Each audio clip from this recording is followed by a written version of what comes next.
আসসালামু আলাইকুম প্রিয় দর্শক, অন্য মঞ্চের আলাপচারিতায় আপনাদের সকলকে আমন্ত্রণ জানাচ্ছি। যে আমরা দেখলাম গত 2-3 দিন পর্যন্ত ট্রাম্প প্রশাসনের বিশেষ দূত অর্থাৎ মার্কিন যুক্তরাষ্ট্রের বিশেষ দূত, যিনি আবার ভারতের মার্কিন রাষ্ট্রদূত সার্জিও গোর, তিনি বাংলাদেশ সফর করছেন। শেষ হচ্ছে আজকে। এই দিনটিকে নিয়ে, এই সফরটিকে নিয়ে বা সার্জিও গোরের ঢাকা মিশন নিয়ে নানান ধরনের অঙ্ক কষা হচ্ছে। মজার ব্যাপারটি হচ্ছে, যখন এই সার্জিও গোর এবং পররাষ্ট্রমন্ত্রী খলিলুর রহমানের সঙ্গে সাক্ষাৎ হলো, তারপরে খলিলুর রহমান যখন সাংবাদিকদের সঙ্গে কথা বলেন, অন্য সময় তিনি বেশ হাসি খুশি থাকেন, খুব প্রাণবন্ত থাকেন, কিন্তু এবার দেখা গেল তার মুখ খুবই গোমড়া, অন্ধকার, যেন কালো মেঘে ঢাকা। কিন্তু কেন এমন অবস্থা? কি আছে ভিতরে? সার্জিও গরের ভিজিটে যা যা আসলে আমরা আশা করিনি তার অনেক কিছু ঘটেছে, আপনি নিশ্চয়ই দেখেছেন। আমার কাছে মানে সবচেয়ে অবাক লেগেছে ওই খবরটা যে সার্জিও গর নাকি গতদিন ডিনার বাতিল করেছে এই খলিল সাহেবের জি, সাথে। এটা কি সত্য কথা? হ্যাঁ, সত্যি। এটা সত্যি, এটা আসলে হয়নি, ডিনার হয়নি। বিশ্বাসযোগ্য না। তৌফিক ভাই, বলি কি, যুদ্ধ লাগিয়ে দেয় ডিপ্লোম্যাটরা বা এই উচ্চ পর্যায়ের মিটিং এ। কিন্তু এই ধরনের আপনার যদি দাওয়াত থাকে, আগে থেকে ব্যবস্থা করা থাকে, এই নৈশভোজ, ডিনার বা ফর্মাল যদি আপনার লাঞ্চ থাকে, এগুলা কিন্তু কেউ বাতিল করে না। যদি এই খবরটা সত্য হয়, আমি বারবার এই জন্য বলছি যে একেবারে অবিশ্বাস্য। যদি সত্য হয়, আসলে বোঝাই যাচ্ছে যে সার্জিও গর কতটা বিরক্ত হয়েছেন এই খলিল সাহেবের মিটিং এ। এর অন্য কি ব্যাখ্যা আছে আমি জানি না, ব্যাখ্যা এটাই। এবং আমি একজন 25 বছরের প্র্যাকটিসিং ডিপ্লোমেট হিসাবে বলছি, আপনার যুদ্ধ লেগে যায় তবুও কিন্তু এতটুকু, বিশেষ করে পশ্চিমারা এগুলা বাতিল করে না। গরিব দেশগুলাতে, ভারত, বাংলাদেশ, পাকিস্তান, এখানে আমাদের মানুষের ইমোশন একটু বেশি থাকে। আপনার ডিপ্লোমেসিতে যে যত দরিদ্র তার ইমোশন, মানে এই ধরনের, এটা একেবারে সিলি একটা ব্যাপার। আপনার খাবার দাবার নিয়েও যখন ইমোশন প্রকাশ করা হয়, তো সেই ক্ষেত্রে এটা আসলে খুবই সিগনিফিক্যান্ট। আর যদি এরকম হয় যে এই বাতিলের কোনো জেনুইন কারণ আছে, সেটা তাদের জানিয়ে দেওয়া উচিত। আদারওয়াইজ তো এটার আর আসলে কোনো ব্যাখ্যা নাই। তারপর না, দেখুন, বাতিলটা আমরা যতদূর জানতে পেরেছি, বাতিলটা মূলত সার্জিও গোরের দিক থেকেই বাতিল করা হয়েছে। তিনি বাতিল করেছেন আর কি ওই কর্মসূচিটুকু। হোস্ট তো কখনোই বাতিল করবে না।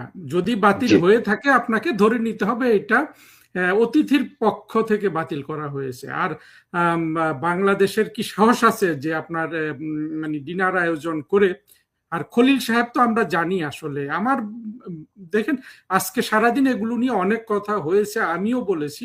আমি সেগুলার অন টপ অফ দ্যাট আপনার সাথে কিছু শেয়ার করি আর কি। সার্জিও অবশ্যই। গড়ের এই যে ভিজিটে আপনি যেটা বললেন, খলিল সাহেব যে কালকে, আমরা যেটা দেখলাম, উনি যে কি পরিমাণ আপনার উত্তেজিত এবং কোনোভাবেই তিনি সামলাতে পারছেন না নিজেকে, এবং তার পাশে দাঁড়িয়ে, আপনি দেখেছেন কি না, আপনি তো নিশ্চিতভাবে দেখেছেন, জি, আমি জি। প্রশ্নটা করাই অবান্তর। পাশে দাঁড়িয়ে কিন্তু আমাদের প্রধানমন্ত্রী তারেক রহমানের পররাষ্ট্র বিষয়ক উপদেষ্টা অত্যন্ত, আপনার আমি কি বলবো যে আপনার, আমি তো আপনার শোতে আর মানে আসলে এগুলো তার মন্দ ভাষা ব্যবহার করতে চাই না, একেবারে বোকার মতো, শিশুর মতো আপনার মাঝে মাঝে হেসে উঠছে। মানে এগুলো হলো, আপনি যখন বিব্রত থাকেন, আপনি যখন আসলে আপনার কোনো আসলে যেই চাকরি আপনি করতে গেছেন সেই চাকরিতে যদি আপনার কোনো ট্রেনিং না থাকে, আপনি পাশাপাশি দেখবেন আবার রাষ্ট্রদূত দাঁড়িয়ে আছে, সেও কিন্তু বিরস বদনেই দাঁড়িয়ে আছে। রাষ্ট্রদূত হলো বাংলাদেশের রাষ্ট্রদূত আমেরিকাতে, মার্কিন যুক্তরাষ্ট্রে জি, যিনি আছেন, জি। তিনিও দাঁড়িয়ে আছেন। উনি কিন্তু হাসছেন না, বেচারা, তারও মুখ খারাপ, মানে তারও মুড কিন্তু অফ, এবং বোঝাই যাচ্ছে তাকে দেখে। তিনি খলিল কোনো সাহেবকে তিনি দেখে কোনো কথাবার্তাও বলেননি। না। তারপরও একটু, তার একটু মানে আপনার অডিয়েন্সের প্রতি একটা শ্রদ্ধাবোধ আছে আর কি। এই ছেলেটা যে জি। হুমায়ুন কবির, বয়স বোধহয় খুব একটা বেশি না, আমাদের সমান তো হবেই না, সে না, কিন্তু না। কোন পরিস্থিতি বুঝতে পারে না। আমি তারেক রহমান সাহেবকে খুব আন্তরিকভাবে পরামর্শ দিয়েছিলাম যে আপনাকে আগে ডুবিয়েছিল আপনার 2001 থেকে 6-এ এক বন্ধু ডুবিয়েছিল, ওই যে টাকা পাচারের মামলায় যিনি ইয়ে হয়েছেন, গিয়াস নামটাকে আল একটু মামুন। স্মরণ করেন। জি, গিয়াসউদ্দিন আল মামুন। এখন তিনি একাধিক গিয়াসউদ্দিন আল মামুন নিয়োগ দিয়েছেন, তার মধ্যে একটা মামুন আপনি ধরে নিতে পারেন এই হুমায়ুন কবির, আরেকটা তো যথারীতি সেই জাহেদ, যে ভারতে গিয়ে আপনার ঢুকতে পারলো না, কারণ ভারতের বিরুদ্ধে সে এত বিষোদ্গার করেছিল। তারপর আমি আরেকটা দেখি, এই যে আপনার ওই যে একটা চোরা কারবারি ছিল মুসা বিন শমশের, আসলে উন্মাদ। পরে আমরা দেখেছি আসলে লোকটা উন্মাদ, সে বসুন্ধরা থেকে আপনার 1 ডজন বা 1.5 ডজন সিকিউরিটি ওখানে পাওয়া যায়, এগুলোকে ভাড়া করে এক একটা 2,000 বা 3,000 টাকা দিতে হয়। এটা ভাড়া করে সে দুদকে গিয়েছিল এটা প্রচার করার জন্য যে তার কাছে $32 বিলিয়ন আছে, সেটা দিয়ে সে পদ্মা সেতু গড়ে দিবে। এইরকম একটা উন্মাদের ছেলে ববি হাজ্জাজ। এগুলো হলো তারেক রহমান এখন 3টা গিয়াসউদ্দিন আল মামুন নিয়ে চলছেন কমপক্ষে। আরো বিশ্লেষণ করলে হয়তো আরো বের হবে। গোরের ওইখানে ফিরে আসি, সার্জিও গরের ওইখানে দেখবেন যে আরো কিছু কিছু, আমি আসলে যে জিনিসগুলো খুব কম আলোচিত হচ্ছে সেগুলো নিয়ে একটু নির্দেশ করছি তৌফিক ভাই আপনার এখানে। আরেকটা জিনিস দেখেছেন যে উনি বলেছিলেন যে একটা হিউম্যানিটেরিয়ান করিডোর দেওয়ার জন্য উমেদারি করছিল এই খলিল সাহেব, যেটা আসলে ছিল এই যে আপনার এই যে করিডোর মিয়ানমারকে তো না, যে রাখাইন অঞ্চলের বিদ্রোহীদের দেওয়ার জন্য মার্কিন যুক্তরাষ্ট্রের চাপে। কালকে যখন সাংবাদিকরা ওনাকে জিজ্ঞেস করলো যে এই করিডোর নিয়ে কোনো আলোচনা হয়েছে কিনা, উনি বললেন যে এটা আপনারা গুজব শুনেছেন। দেখেন খলিল সাহেব কতটা উনি আসলে আউট অফ মাইন্ড আর কি। আপনি গুজব বলতে পারেন, ওনার কিন্তু বারবারই কালকে উনি কথা বলার সময় খেয়েই হারিয়ে ফেলছিলেন। উনি ওই যে আমরা বলি না, আমতা আমতা করছিলেন, মানে মুখে কথা আটকে যাচ্ছিল বারবারই, চেহারায়ও সেটার প্রভাব পড়েছিল। ধরুন কথা আটকানোটা আমরা ধরলাম যে সাবধানতার সাথে বলছে, নতুন পররাষ্ট্রমন্ত্রী হয়েছেন ইত্যাদি অনেক কিছু, কিন্তু আপনার কিছু কিছু জিনিস মাথা তো একটু কাজ করবে যখন কেউ পররাষ্ট্রমন্ত্রী। তার একটা বিষয় ছিল ওই জিনিসটা যে করিডোরটার কথা, করিডোরের ব্যাপারে তো উনি আসলে জিনিসটা প্রকাশ্যে এনেছেন। আমরা তো করিডোর আসলে ইউনূস সরকারের আর কারো মুখ থেকে প্রকাশ্যে শুনি নাই, 3 জনের কাছ থেকে শুনেছি। খলিল সাহেব ওইটার পক্ষে বলছিলেন, তৌহিদ সাহেব বিপক্ষে বলছিলেন, এবং ওয়াকার বিপক্ষে বলছিল। অনেকে আবার ওয়াকারকে হয়তো দেশপ্রেমিক ভাবতে পারে, আসলে ওয়াকার জানে যে তার সৈন্যবাহিনী কারোর সাথে যুদ্ধ করার জন্য প্রস্তুত নয়, শুধু বাংলাদেশের জনগণের সাথে যুদ্ধ করার জন্য প্রস্তুত। সুতরাং কোনো দিকে কোনো যুদ্ধের সম্ভাবনা থাকলে আপনার ওয়াকার বাহিনী এটা করবে না। সুতরাং এখানে দেশপ্রেমের কোনো ইস্যু ছিল না। তৌহিদ সাহেবেরটা ছিল, আমি বলবো যে তৌহিদ সাহেব as a better human being, ওনার অস্বীকারটা ছিল আর্মির সাথে অ্যালাইন্ড। তৌহিদ সাহেব নিজেও আর্মির সাথে প্রচুর আপনার খাতির রাখেন, এবং তিনি নিজেও একজন ক্যাডেট কলেজের ছাত্র হিসাবে স্বভাবতই ওনার সাথে আর্মির সাথে প্রচুর সম্পর্ক আছে এবং ছিল। কিন্তু আমরা দেখেছি খলিল সাহেব ওটার পক্ষে কথা বলছেন। এখন যদি এই কিছুদিন পরে গতকাল খলিল সাহেব যেটা বললেন যে এটা একটা গুজব শুনেছেন, তাহলে উনি খুব খেলো হয়ে গেলেন না পুরো জাতির সামনে।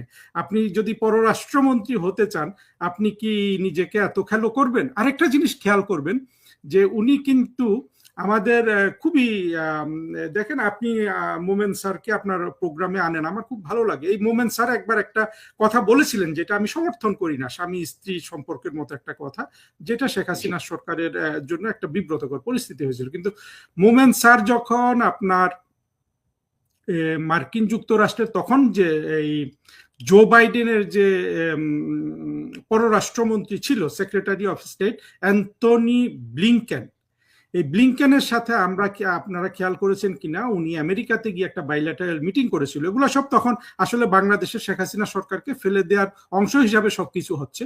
কিন্তু সেখানে আমরা যখন মোমেন সাহেব এবং ওই ব্লিংকেনকে দেখি, আপনি যদি দুজনের কথাবার্তা শোনেন ইত্যাদি দেখেন, দেখবেন যে ব্লিংকেনকে অনেকটা ডক্টর মোমেনের স্টুডেন্ট মনে হচ্ছে, একটা ছাত্র।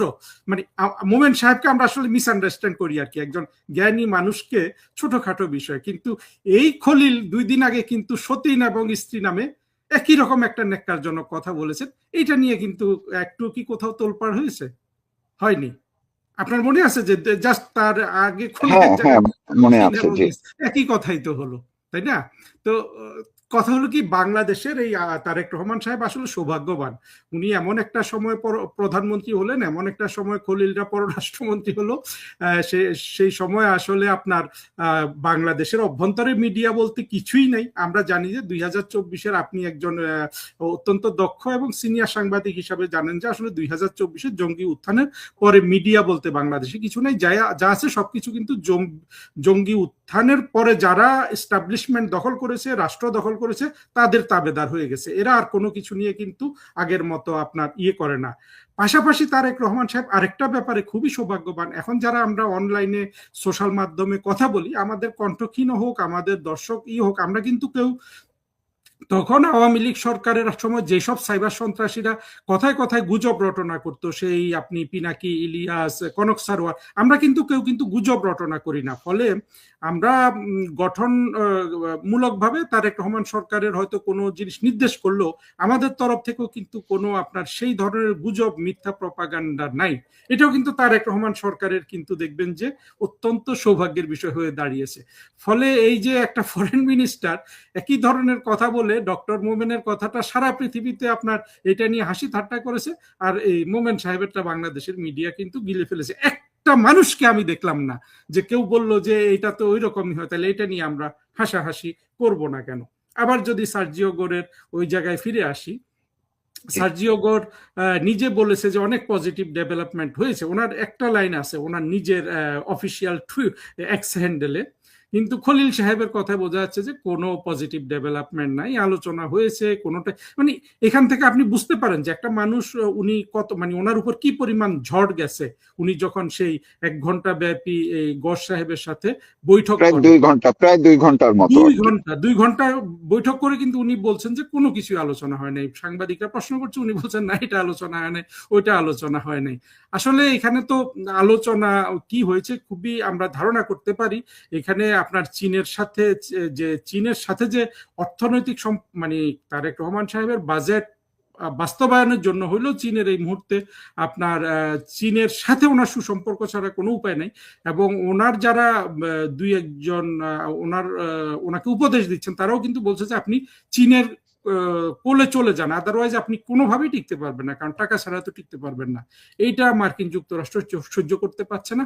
আরেকটা বড় এজেন্ডা এখন মনে হচ্ছে আমার কাছে, আমি আসলে গুজব নিয়ে কথা বলতে চাই না বা গুজব অনুমান নিয়ে, তবে খুব সুস্পষ্ট যে এখানে ইউনূসকে প্রেসিডেন্ট করার বোধহয় প্রেশার আছে যথেষ্ট। তো সেটা একটা ধারণা করা যায়। কিন্তু যে জায়গাটা সেটা আমি এইটা নিয়ে আপনাকে আলাদা করে এই প্রশ্নটা করতাম, যেহেতু আপনি তুলছেন, আমি ওইটার সাথে একটু সম্পর্ক যুক্ত করি। আমরা দেখতে পাচ্ছি যে বাংলাদেশের মিডিয়া কিন্তু এই যে 2024-এর 5ই আগস্ট থেকে শুরু করে যারা একদম প্রকাশ্যে ডক্টর ইউনূসের লোক বা তার যে কোর গ্রুপের যারা ডিপ স্টেটের বাংলাদেশে যারা কোর গ্রুপের একদম সিনিয়র লেভেলের, তারা সবাই কিন্তু এখন কেউ পত্রপত্রিকায় লিখছেন, আর্টিকেল লিখছেন, কেউ বক্তব্য দিচ্ছেন, কেউ মিডিয়াতে বলা শুরু করেছেন, বিভিন্ন ভাবে ডক্টর ইউনূসকে আসলে ক্ষমতায় বসানোর জন্য, প্রেসিডেন্ট করার জন্য উঠে পড়ে লেগেছেন একই চক্র। তো আপনি এইটাই বলছিলেন যে এটার সঙ্গে এমন কোনো বিষয় হতে পারে কিনা, যে গোরের জায়গা থেকে এমন কোনো কিছু বলা হয়েছে কিনা যাতে আসলে খলিলুর রহমানের মুখের হাসি উবে গেছে, এমনটা কিছু আছে কিনা? আপনার ধারণাটা কি? খুবই স্বাভাবিক, এটা ছাড়া তো আর কোনো কারণ নাই। আপনি এই জন্য আমি বারবার আমাদের পূর্বের উদাহরণগুলা দেখা, আমি নিজেও বলেছি, এটা বুঝতে হলে আপনার উদাহরণগুলা দেখতে হবে। আমাদের এখন তো তারেক রহমান সাহেব ক্ষমতায় আসার পর থেকে তো incoming outgoing visit almost disappear করে গেছে। ওনার সরকার 6 মাস হয়ে গেছে, উনি মাত্র চীনে গেলেন, মাঝখানে মালয়েশিয়া গেছেন। এটা আসলে ওনার ট্যাকটিক্যাল আর কি। মূলত উনি চীনে গেছেন, 1টা বা 2টা দেশ ভ্রমণ করেছেন। আমি একটা নিজে বক্তব্য দিয়ে দেখিয়েছিলাম যে এমনকি প্রধানমন্ত্রী শেখ হাসিনার প্রথম 6 মাসে 24 সালে তো উনি পুরনো গভর্নমেন্ট, নতুন করে ভিজিট করার কিছু নেই। তারেক রহমান একটা ডিফারেন্ট প্রেক্ষাপট। তখনও আমরা দেখছি যে শেখ হাসিনা কয়েকটা দেশে গেছেন, তার মধ্যে জার্মানি ছিল, থাইল্যান্ড ছিল, উনি স্পেনের সফর বাতিল করেছেন, ভারত চীন তো পাশাপাশি ছিলই, আবার বাংলাদেশে এসেছিল ভুটানের রাজা এবং কাতারের আমির।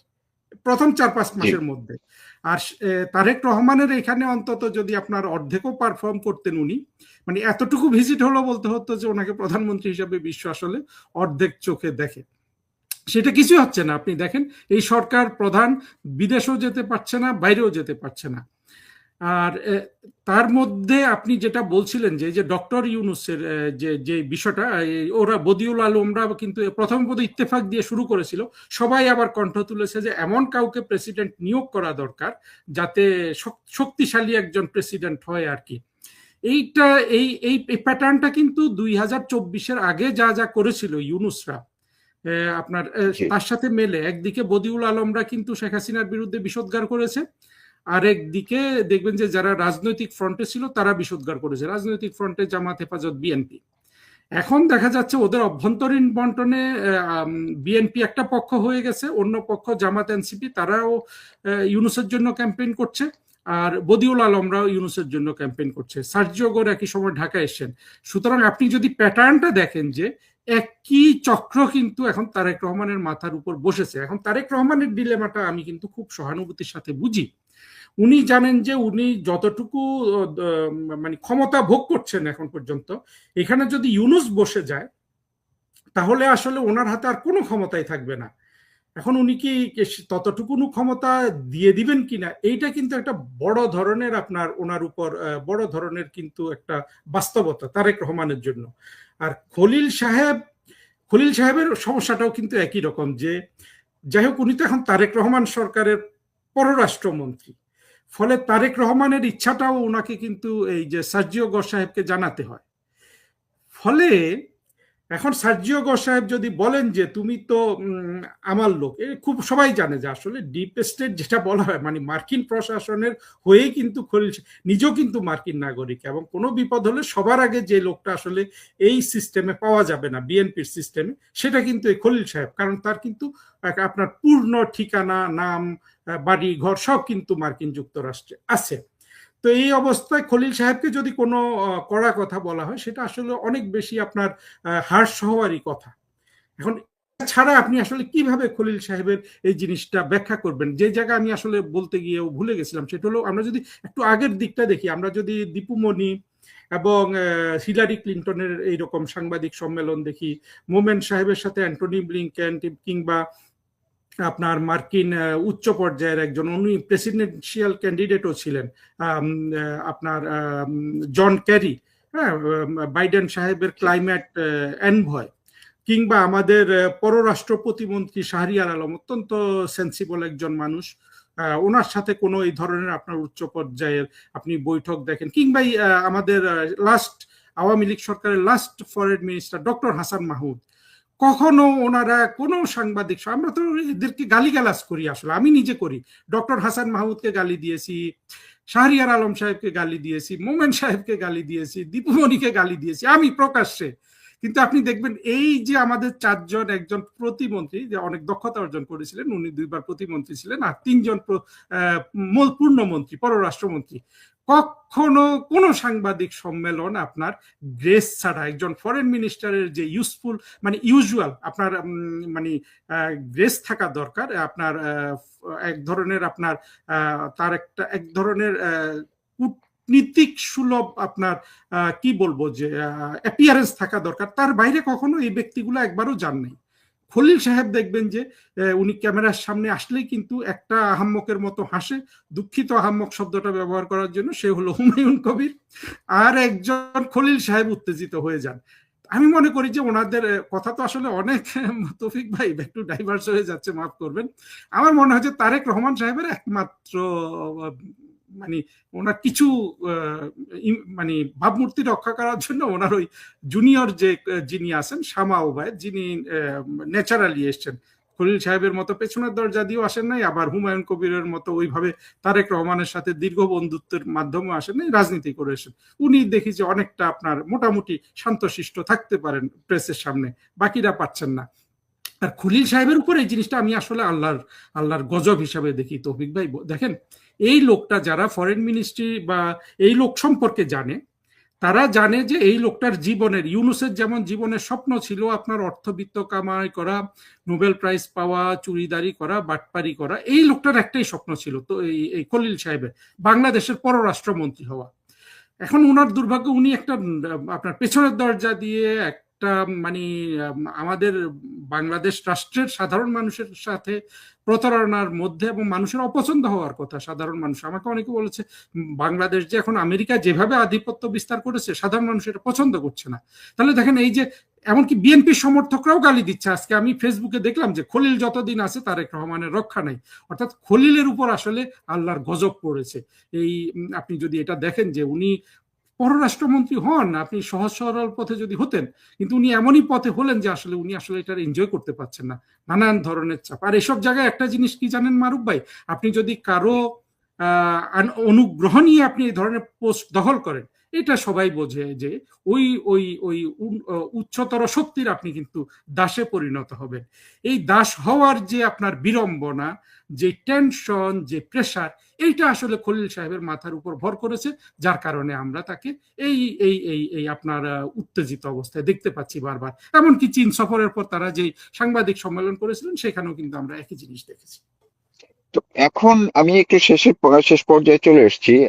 আপনার কাছে কি মনে হয় যে এই যে সার্জিও গোরের সফরটা, এই সফরটা অনেকেই বলার চেষ্টা করছেন বিভিন্ন সামাজিক যোগাযোগ মাধ্যমে, এমনকি দু একজনের সাথে দেশেও আমি যখন কথা বলেছি যারা এই সরকারের সঙ্গে আছেন, এমনও দু একজনের সাথে কথা হয়েছে, তাদের সবার মধ্যে একটা কেমন একটা প্রতিক্রিয়া হচ্ছে যে এই সার্জিও গোরের সফরের মধ্য দিয়ে বিএনপি বা তারেক রহমান সরকারের ভবিষ্যতের কিছু আলামত তারা আগামী কয়েকদিনের মধ্যে দেখতে পেতে পারেন। অর্থাৎ এমন একটা বাক্য বলেছে, সেটা হচ্ছে যে এই আগস্ট সেপ্টেম্বরের মধ্যেই তারেক রহমান সরকারের ভবিষ্যৎটা বোঝা যাবে। আপনি কি মনে করছেন? আমি মনে করি এইটার মধ্যে আপনার ভিত্তি আছে। তারেক রহমান সরকারের আসলে ভবিষ্যৎ আমি সার্জিও গোরের ভিজিট ছাড়াই বুঝতে পারি। আপনি যদি একটা জিনিস লক্ষ্য করেন, সার্জিও গোরের আগের দিকে আমরা যদি তাকাই,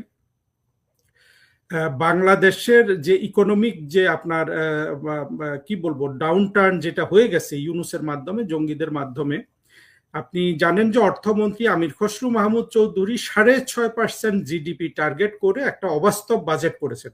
বাজেটটা খুব সুন্দর ছিল, এটা আমি প্রশংসা করেছি, কিন্তু উনি প্রায় আপনার ওনার রাজস্ব আয়ের যে অবাস্তব লক্ষ্যমাত্রা উনি গ্রহণ করেছেন এবং যে ঘাটতি দেখিয়েছেন, এটা যদি আমরা মিলে তার অন্তত 4 থেকে 5 বিলিয়ন ডলার দরকার বিদেশিদের কাছ থেকে, শুধু এই বাজেটটা আপনার কোন রকম বাস্তবায়ন করার জন্য। সেই টাকা শুনি যে 2 বিলিয়ন এখান সেখান থেকে বিভিন্ন ব্যাংক, আন্তর্জাতিক সংস্থা থেকে হয়েছে, বাকি কিন্তু হয় নাই। আরেকটা জিনিস লক্ষ্য করুন, 6.5% জিডিপি প্রবৃদ্ধি টার্গেট করেছেন, আর তার সরকারের আমলেই এই লাস্ট কোয়ার্টারে 2025-26 অর্থ বছরে মার্চ, এপ্রিল, মে, জুন এই স্ট্যাটিস্টিক্সটা বের হয়ে গেছে যে 2.2% জিডিপি গ্রোথ হয়েছে। 2.2% মানে বুঝতে পারছেন যে অলমোস্ট জনসংখ্যার যে গ্রোথ তাকে আপনার তার সমান হয়ে যাচ্ছে।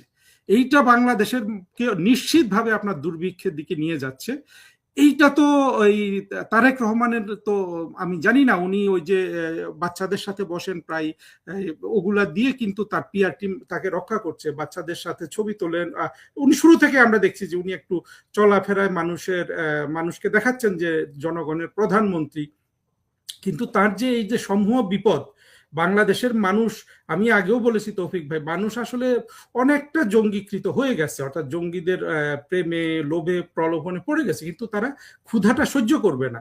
এই ক্ষুধা কিন্তু আমরা যেটা বলেছিলাম 1 বছর আগে তৌফিক ভাই, যত দ্রুত আসবে তার চেয়ে দ্রুত কিন্তু এগিয়ে আসছে তারেক রহমানের দিকে।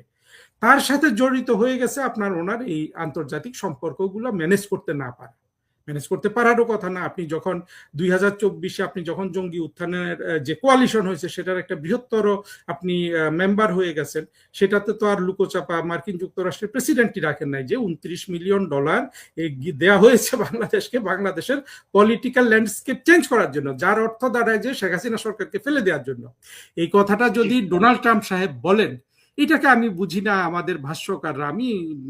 আমি তো মনেই করি না বাংলাদেশে কোনো মিডিয়া আছে, অন্তত সোশ্যাল মিডিয়াতে যারা কথা বলে ইউটিউবে, তারা কেন এটা প্রকাশ্যে বলে না বারবার যে ডোনাল্ড ট্রাম্প সাহেবই তো সাক্ষ্য দিয়েছেন যে এটা প্রতারণার মাধ্যমে শেখ হাসিনা সরকারকে ফেলে দেওয়া হয়েছিল। তো সেখানে ডোনাল্ড ট্রাম্প বা আমেরিকান সরকার যা যা প্রত্যাশা করে সেটার আড়ালে আন্ডারে তারেক রহমান সরকার চলে গেছেন। পরবর্তীতে তারা বাণিজ্য চুক্তি দিয়ে ধরে ফেলেছে। এখন চীনের সাথে উনি সম্পর্কটা কিভাবে করবেন? আর চীনও হাত বন্ধ করে বসে আছে যে আগে মার্কিন যুক্তরাষ্ট্র থেকে অন্তত শেখ হাসিনা। এখানে আরেকটা জিনিস, এই কথাগুলো তো বুঝতে পেরেছেন আসলে, আপনার শ্রোতাও বুঝতে পারছে যে আমি আর 2 মিনিট বললে কি বলবো, সেজন্য আমি সংক্ষেপে যেটা বলতে চাই, যত দিন যাচ্ছে তত কিন্তু আমরা ওই জায়গাটায় ফিরে যাচ্ছি যে শেখ হাসিনা সরকারের ফরেন পলিসি বলুন কিংবা ওনার কৌশল বলুন, ওনার ফরেন পলিসি কন্ডাক্ট বলুন, এইটা তখন আমাদের কাছে যতটা না ভালো মনে হয়েছিল, বা আমরা অনেকে গালমন্দও করেছি যে আমেরিকানদের সাথে সম্পর্ক এত খারাপ হলো, কিন্তু এখন দেখা যাচ্ছে তারেক রহমান সাহেবের 6 মাসের মধ্যে হাবুডুবু খাওয়া দেখে স্পষ্ট হয়ে গেছে যে এটা কত প্রজ্ঞাবান একটা ফরেন পলিসি কন্ডাক্ট করেছিলেন প্রধানমন্ত্রী শেখ হাসিনা। আমাদের দুর্ভাগ্য যে বাংলাদেশের মানুষ জঙ্গিদের ফাঁদে পড়ে একটা দেশপ্রেমিক প্রধানমন্ত্রী, একটা সাহসী প্রধানমন্ত্রী, একটা স্টেটসম্যানের পেছনে এই জঙ্গি উত্থান ঘটিয়ে দিল। আর তারা এখন যা পেয়েছে, সেই বিএনপি সরকার বলুন, তারেক রহমান সরকার বলুন, ইনাদের তো আসলে আমি বারবার বলেছি আসলে ঐতিহাসিকভাবে সভ্যতার কোনো শক্তি নাই এমনিতে। আর সাধারণ আপনার যে কূটনীতি করার যে সামর্থ্য, সেটাও এদের নাই। কারণ ফরেন মিনিস্টারের নাই, আপনি উপদেষ্টা নিয়েছেন, সে একটা বালক, তারপরে প্রতিমন্ত্রী আমি বলছি ভালো, কিন্তু উনি তো শিখবেন, আরো 5 বছর লাগবে শিখতে, দ্বিতীয় মেয়াদে যদি আপনি দেন উনি কিছু করতে পারবেন। তার মধ্যে আপনার অনেকগুলা শর্তের অধীনে উনি ধরা পড়ে আছেন। এই অবস্থায় যখন কেউ বলে যে আগামী মানে 2-1 মাসের মধ্যেই অনেক কিছু বোঝা যাবে, সেখানে তো আপনি কাউকে আসলে দায়ী করতে পারেন না। পরিস্থিতি তো অত্যন্ত ক্লিয়ার। জি, অনেক ধন্যবাদ আপনাকে। দর্শক এতক্ষণ কথা শুনছিলেন, বলছিলেন অ্যাম্বাসেডর হারুন আল রশিদ। তিনি বাস্তব যে পরিস্থিতি, অর্থাৎ সামনে বাংলাদেশের পরিস্থিতি এবং তারেক রহমান সরকার নিজেরা এবং দেশ যে কতটা একটা ক্রিটিক্যাল সময়ের মধ্যে দিয়ে যাচ্ছে এবং যাবে, তা কিন্তু তিনি বুঝিয়ে দিলেন নিজের বিশ্লেষণ দিয়ে এবং কিছুটা ধারণাও পোষণ করলেন। আশা করি আপনারা কথাগুলো শুনলে নিজেদের সঙ্গে, চিন্তার সঙ্গে মিলিয়ে নিতে পারবেন। মধ্যপ্রাচ্যের গুরুত্বপূর্ণ সমুদ্রপথে নিরাপত্তা নিশ্চিত করতে সৌদি আরবের নেতৃত্বে গঠিত সামুদ্রিক প্রতিরক্ষা জোটে যোগ দিচ্ছে বাংলাদেশ। বাব এল মানদেব প্রণালী, লোহিত সাগর এবং ইডেন উপসাগরে বাণিজ্যিক জাহাজের অবাধ চলাচল নিশ্চিত করতে এই আন্তর্জাতিক নৌ সামরিক জোটে থাকছে মোট 14টি দেশ। যদিও সৌদি সরকারের পক্ষ থেকে দাবি করা হচ্ছে এই জোট কোনো বিশেষ দেশ বা গোষ্ঠীর বিরুদ্ধে নয়, কিন্তু মধ্যপ্রাচ্যের বর্তমান বাস্তবতায় এটি পরিষ্কার। হরমুজকে মুক্ত করতে না পারায় বিশ্বের আরেক গুরুত্বপূর্ণ সমুদ্রপথ বাব আল মানদেব প্রণালীতে ইরান ও হুতিদের প্রভাব ঠেকাতে নিরুপায় হয়ে সৌদি আরব এই জোট করতে যাচ্ছে। সে কারণে প্রশ্ন উঠেছে, সবার সঙ্গে বন্ধুত্ব, কারোর সঙ্গে শত্রুতা নয়, এই নীতিতে বিশ্বাসী বাংলাদেশ কি এবার ইরান বিরোধী জোটে ঢুকে পড়লো? প্রশ্ন উঠেছে, যেখানে সৌদি আরব দাওয়াত দিয়েছিল 51টি দেশকে, বৈঠকে উপস্থিত ছিল 43টি, আর জোট গঠনের সম্মত হয়েছে মাত্র 14টি, সেখানে এই জোটে কেন বাংলাদেশ নিজের নাম লেখালো? উল্লেখ করার মতো বিষয় হলো, উপসাগরীয় সহযোগিতা পরিষদের 2 গুরুত্বপূর্ণ প্রতিবেশী দেশ সংযুক্ত আরব আমিরাত এবং ওমান এই জোটে যোগ দেয়নি। একই সাথে এশিয়ার 2 অর্থনৈতিক পরাশক্তি ভারত ও চীন কিংবা বিশ্ব শক্তি যুক্তরাষ্ট্র ও ইউরোপীয় ইউনিয়নের দেশগুলো সরাসরি এই যৌথ বিবৃতিতে প্রাথমিক সদস্য হিসেবে নাম লেখায়নি। বিশ্ব রাজনীতিতে অনেক প্রভাবশালী দেশ যেখানে দূরত্ব বজায় রেখেছে বা পর্যবেক্ষণ পর্যায়ে অবস্থান করছে, সেখানে বাংলাদেশ কেন তড়িঘড়ি করে এই জোটে স্বাক্ষর করলো, সে প্রশ্ন বড় হয়ে দেখা দিয়েছে। আর ইতিমধ্যে হুতিরা হুমকি দিয়েও রেখেছে। এমন অবস্থায় আশঙ্কার বিষয় হলো, এর ফলে ইউরোপে বাংলাদেশের পোশাক রপ্তানি খাত কি নতুন করে রাজনৈতিক বা সামরিক কোনো বিপদের মুখোমুখি হবে?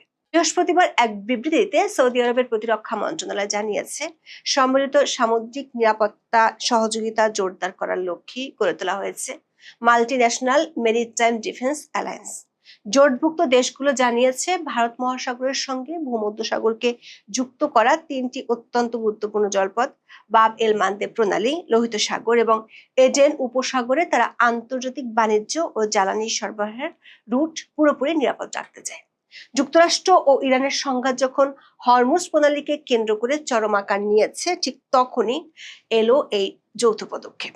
বিশ্ব বাজারে 20% মতো জ্বালানি পরিবাহিত হওয়া এই জলপথটি বলতে গেলে বন্ধই হয়ে পড়েছে, যার ভারে এখন টালমাটাল বিশ্ব অর্থনীতি। এরই মধ্যে আগুনে নতুন করে ঘি ঢেলেছে ইয়েমেনের ইরান সমর্থিত হুতিদের আক্রমণ। বাব আল মানদেব, লোহিত সাগর আর ইডেন উপসাগরের যৌথ পথগুলোতে একের পর এক হামলা চালিয়ে যাচ্ছে তারা। এই জোটে আছে মোট 14টি দেশ। জোটের স্বাক্ষরকারী দেশগুলো হলো সৌদি আরব, তুরস্ক, কুয়েত, বাহরাইন, কাতার, জর্ডান, মিশর, Pakistan, Djibouti, Somalia, Yemen, Sudan, Comoros ও বাংলাদেশ। কাতার ভিত্তিক সংবাদ মাধ্যম আল জাজিরার প্রতিবেদন থেকে এই তথ্য জানা গেছে। মজার ব্যাপার হলো, এই জোট গঠনের আলোচনায় অংশ নিতে 51টি দেশকে আমন্ত্রণ জানানো হয়েছিল, যার মধ্যে সাড়া দিয়ে বৈঠকে হাজির হয়েছিল 43টি দেশের প্রতিনিধি। সৌদি প্রতিরক্ষা মন্ত্রণালয় থেকে জানানো হয়েছে, আলোচনায় ইউরোপীয় ইউনিয়নের একটি প্রতিনিধি দলও উপস্থিত ছিল। যদিও লোহিত সাগরে আগে থেকে ইউর অ্যাসপাইরস নামে একটি নিজস্ব নৌ নিরাপত্তা মিশন চালু রয়েছে, ফলে সৌদি নেতৃত্বাধীন এই নতুন জোটের কার্যক্রম তাদের চেয়ে কতটা আলাদা হবে তা এখনো স্পষ্ট নয়। সবচেয়ে বিস্ময়কর ব্যাপার হলো, যে ধরনের নিরাপত্তার কথা বলে এই জোট গঠন করা হয়েছে, সেই একই ধরনের নিরাপত্তার স্বার্থ থাকা কিংবা ইরানকে কেন্দ্র করে বাড়তে থাকা নিরাপত্তা উদ্বেগের মধ্যেও সংযুক্ত আরব আমিরাত কিংবা ওমানের মতো প্রতিবেশী দেশগুলো এই চুক্তিতে সই করেনি। যদিও সৌদি প্রতিরক্ষা মন্ত্রণালয় জানিয়েছে, প্রয়োজনীয় জাতীয় প্রক্রিয়া সম্পন্ন করে ভবিষ্যতে অন্য দেশও এই জোটে যোগ দিতে পারবে। প্রশ্ন হলো, আরব আমিরাত কিংবা ওমানের মতো দেশ, যাদের অর্থনীতির জন্য বাব এল মানদেব প্রণালী, লোহিত সাগর এবং এডেন উপসাগর একেবারে প্রাণ বলে স্বীকৃত, তারা যেখানে যোগ দেয়নি, সেখানে বাংলাদেশ কেন যোগ দিল? আবার এশিয়ার দুই পরাশক্তি চীন এবং ভারতও এই জোট থেকে দূরে সরে রেখেছে নিজেদের। সেখানে বাংলাদেশ কেন পাকিস্তানের পথে হাঁটলো? সে কারণে রিয়াদে গঠিত সামুদ্রিক প্রতিরক্ষা জোট ঘোষণার সাথে সাথে একটি আন্তর্জাতিক ভূরাজনৈতিক প্রশ্ন সামনে চলে এসেছে। সেটি হলো, বাংলাদেশ কি তবে মধ্যপ্রাচ্যের জটিল ছায়াযুদ্ধ বা প্রক্সি ওয়ারে সৌদি আরবের পক্ষে অবস্থান নিয়ে সরাসরি ইরান বিরোধী অক্ষের অংশ হয়ে গেল? ইয়েমেনের হুতি বিদ্রোহীরা যেহেতু কৌশলগত, রাজনৈতিক ও সামরিকভাবে তেহরানের সমর্থক এবং লোহিত সাগরের উত্তেজনা যেহেতু মার্কিন, ইসরায়েল, ইরান ভূ রাজনৈতিক দ্বন্দ্বের সাথে যুক্ত, তাই এই সিদ্ধান্তকে অনেকেই ইরান বিরোধী পদক্ষেপ বলেই মনে করছেন। প্রথম আলোর এক প্রতিবেদনে বলা হয়েছে, 1 মাসেরও বেশি সময় ধরে জোটের প্রস্তাব নিয়ে সৌদি আরব বাংলাদেশের সাথে আলোচনা করেছে। সৌদি প্রস্তাব নিয়ে আলোচনা পর্যালোচনার পর বাংলাদেশ সিদ্ধান্ত নিয়েছে। যদিও দৈনিক সমকালের প্রতিবেদনে বলা হয়েছে, জোটে বাংলাদেশের অংশগ্রহণ নিয়ে সরকারের পক্ষ থেকে শুক্রবার সন্ধ্যা 6:30 পর্যন্ত আনুষ্ঠানিক ঘোষণার তথ্য জানা যায়নি। তবে এর আগে বাংলাদেশ সরকার সৌদি আরবের বিরুদ্ধে হুতিদের নৌ অবরোধ ঘোষণার তীব্র নিন্দা জানিয়েছে। গত সপ্তাহে ইয়েমেনের হুতি বিদ্রোহীরা সৌদি আরবের উপর এক ধরনের সামুদ্রিক অবরোধের ঘোষণা দেয়, যার ফলে লোহিত সাগরে ঘুরিয়ে দেওয়া সৌদি তেলবাহী জাহাজগুলোর চলাচল মারাত্মক বিঘ্নিত হয়। গত ফেব্রুয়ারির শেষ ভাগে ইরান যুদ্ধ শুরু হওয়া এবং হরমুজ প্রণালী কার্যত অবরুদ্ধ হয়ে পড়ার পর থেকে সৌদি আরব অবশ্য ইস্ট ওয়েস্ট পাইপলাইনের সাহায্যে নিজেদের অধিকাংশ তেল রপ্তানি সচল করতে পেরেছে। এই পাইপলাইনটি দেশের পূর্বাঞ্চলের তেল শোধনাগারগুলোকে লোহিত সাগর উপকূলের ইয়ানবু টার্মিনালের সঙ্গে যুক্ত করেছে। কিন্তু সমস্যা হলো, সৌদি রপ্তানি জাহাজগুলোকে শেষ পর্যন্ত বাব আল মানদেব প্রণালী অতিক্রম করতেই হয়। এরিট্রিয়া, জিবুতি ও ইয়েমেনের মাঝখানে অবস্থান এই সংকীর্ণ পানিপথের। ইয়েমেনের যে অংশটি এই প্রণালীর মুখোমুখি, তার নিয়ন্ত্রণ হুতিদের হাতে। আর এটাই লোহিত সাগরে যে কোনো জাহাজে আঘাত হানার ক্ষেত্রে তাদের এক বাড়তি কৌশলগত সুবিধা এনে দিয়েছে। বিশ্বের মোট সামুদ্রিক বাণিজ্যের 10 থেকে 12% সম্পন্ন হয় এই প্রণালী দিয়ে, যার মধ্যে প্রতিদিন কয়েক মিলিয়ন ব্যারেল অপরিশোধিত তেল রয়েছে। এছাড়া লোহিত সাগরের প্রবেশ ও বের হওয়ার মাত্র 2টি পথের এটি একটি, অন্যটি সুয়েজ খাল। সবচেয়ে সরু পয়েন্টে বাব আল মানদেব মাত্র 29 কিলোমিটার চওড়া, ফলে জাহাজ চলাচলের জন্য মাত্র 2টি সরু পথ উন্মুক্ত থাকে। কাজেই এই অঞ্চলে সামান্য বিশৃঙ্খলা ও বিশ্বজুড়ে নতুন করে জ্বালানি সংকটের আগুন জ্বালিয়ে দিতে পারে। যদিও সৌদি প্রতিরক্ষা মন্ত্রণালয় প্রকাশিত নতুন জোটের প্রতিষ্ঠাতা আদেশ ও আইনি সনদে উল্লেখ করা হয়েছে, এই জোট কোনো নির্দিষ্ট রাষ্ট্র, সরকার বা আন্তর্জাতিক গোষ্ঠীর বিরুদ্ধে পরিচালিত নয় এবং এটি আন্তর্জাতিক সামুদ্রিক আইন মেনে কাজ করবে। জোটের মূল দায়িত্ব হলো তথ্য আদান প্রদান, নৌ মহড়া, সমুদ্রপথে জলদস্যুতা বা সশস্ত্র সন্ত্রাসী হামলা প্রতিরোধ এবং দুর্যোগে সাড়া দেওয়া। এটি উত্তর আটলান্টিক চুক্তি সংস্থা বা ন্যাটোর মতো কোনো যৌথ সামরিক আক্রমণাত্মক জোট নয়, যেখানে একটি দেশের উপর হামলা হলে বাকি 13টি দেশ ইরান বা ইয়েমেনের বিরুদ্ধে সরাসরি যুদ্ধে ঝাঁপিয়ে পড়বে। কিন্তু মধ্যপ্রাচ্যের বর্তমান বাস্তবতায়, বিশ্ব রাজনীতিতে বাস্তবতা একেবারে ভিন্ন। বাংলাদেশে এই জোটে যোগ দেওয়ার পেছনে যারা মত দিচ্ছেন তাদের সবচেয়ে বড় যুক্তিটি হলো সৌদির চাপে প্রবাসী শ্রমিক আর রেমিটেন্স হারানোর ভয়ে বাংলাদেশ এই জোটে যোগ দিয়েছে। তবে বিশ্লেষকেরা মনে করেন এই যুক্তি খুবই সাধারণ ও সরল একটা যুক্তি। সৌদি আরবে নিবন্ধিত ভারতীয় প্রবাসীর সংখ্যা 15 থেকে 35 লক্ষের মধ্যে, যা বহু বছর ধরে বাংলাদেশি প্রবাসীদের তুলনায় বেশি। তাছাড়া সৌদি আরব থেকে ভারতের বার্ষিক রেমিটেন্স আসার পরিমাণ প্রায় 10 থেকে 12 বিলিয়ন ডলার। যদি কেবল প্রবাসীদের তাড়িয়ে দেওয়া বা রেমিটেন্সের চাপ সৃষ্টি করে সামরিক জোটে সই করানো রিয়াদের মূল কৌশল হতো, তবে ভারতের উপর সবচেয়ে বেশি চাপ প্রয়োগ হওয়ার কথা ছিল। সৌদি সরকার অতীতে কখনোই সামরিক সিদ্ধান্ত না মানার কারণে কোনো দেশের লাখ লাখ শ্রমিক একেবারে ডিপোর্ট বা ফেরত পাঠায়নি। সামুদ্রিক প্রতিরক্ষা জোটে যোগ দেওয়ার পর সবচেয়ে গুরুতর যে কূটনৈতিক ও অর্থনৈতিক আলোচনাটি হচ্ছে সেটি হলো এই প্রতিরক্ষা পদক্ষেপে অংশ নেওয়ার পর কি বাংলাদেশের জ্বালানি তেল এলএনজি সরবরাহ ব্যাহত হবে এবং ইউরোপে বাংলাদেশের মূল পোশাক রপ্তানি খাত কি নতুন করে রাজনৈতিক বা সামরিক কোনো বিপদের মুখোমুখি হবে। বাংলাদেশের জিডিপি এবং বৈদেশিক মুদ্রা অর্জনের প্রধান চালিকা শক্তি হলো পোশাক শিল্প। বাংলাদেশ প্রতি বছর ইউরোপীয় ইউনিয়নে এবং উত্তর আমেরিকায় যে বিলিয়ন বিলিয়ন ডলারের পোশাক পাঠায় তার একটি বিশাল অংশ চট্টগ্রাম বন্দর থেকে প্রথমে সিঙ্গাপুর, কলম্বো বা মালয়েশিয়ার পোর্ট ক্লাংয়ে যায় এবং সেখান থেকে মাদার ভেসেলে করে বাবেল মানদেব প্রণালী ও সুয়েজ খাল হয়ে ইউরোপীয় বন্দরে পৌঁছায়। হুথিদের আক্রমণের কারণে লোহিত সাগর অনিরাপদ হয়ে পড়লে সমুদ্রগামী জাহাজগুলো সুয়েজ খাল এড়িয়ে আফ্রিকার সর্বদক্ষিণের কেপ অব গুড হোপ বা উত্তমাশা অন্তরীপ ঘুরে ইউরোপে যেতে বাধ্য হয়।